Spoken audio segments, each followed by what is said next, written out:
Good morning. This is Corey Lancaster with the Lancaster team of Exit Right Realty, bringing you another episode of About Your Business. I'm so excited today, a new day of opportunity.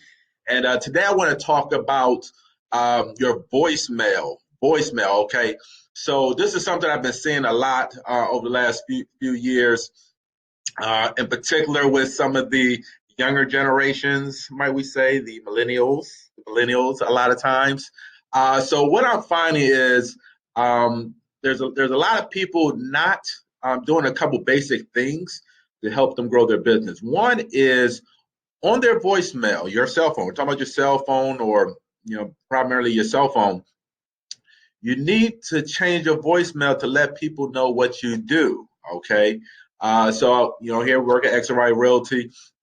We want to say something like, uh, hello, this is Corey Lancaster with the Lancaster team of XRI Realty. Sorry, I can't take your message, but I'll be sure to get back to you as soon as possible. That's all you need to say. Something real short and sweet. But just imagine how many people are calling you, your friends, your family, associates, and you haven't been real good in the beginning of putting yourself out there and letting people know that you're in the business.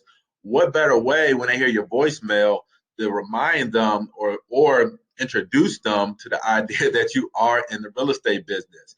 It also pushes you up to a certain level of seriousness, right? You're brand new in the business, let's say, or you haven't done a lot of business, and a lot of your sphere of influence and people don't know you're in the business, well, it's a great way to let them know. And once they hear that message, you may find that they start engaging in questions. Oh, I didn't know you was in the real estate business. I heard your voicemail. It's also going to let them know that you're now at a certain level of seriousness with the business because you weren't doing it in the past. The second thing with your voicemail is do not do not let your voicemail get full. Okay. So many times I call agents and their voicemail is full and I can't leave messages. I understand maybe you and maybe your sphere of influence, your generation possibly is not big on voicemails, but understand that you're going to be working with different generations, different personality types. And so some people like me, for example, my generation, and especially the older generation, they like voicemails. Okay, they expect to be able to leave a voicemail. If you don't have a voicemail, your voicemail is full.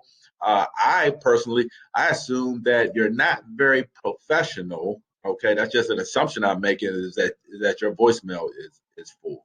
That could be a completely wrong assumption about you, but understand that you're dealing with different kind of people, generational wise and personality wise, and they may take things different. Now, if all you want to do is work with millennials, then I guess there's no problem with that.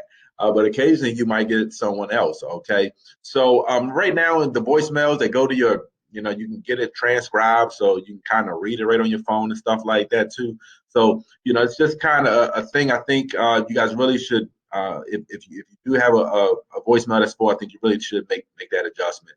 Likewise, when you're calling people, okay, understand that you might be calling people in different generations than you and or personalities. So you also want to leave messages. Okay, I know there's some people who don't like leaving messages. Okay, but I think you're missing out on a big opportunity. So if you don't know the generation or how that person likes to communicate, leave a message. See what happens. Okay, so that's all I have for you today. It's kind of a little quick tip about your voicemails. Let's try to make those adjustments and hope you do a fabulous 20. Hope you have a fabulous 2020. And I'll see you out there. Maybe we can do some business together. Have a good one.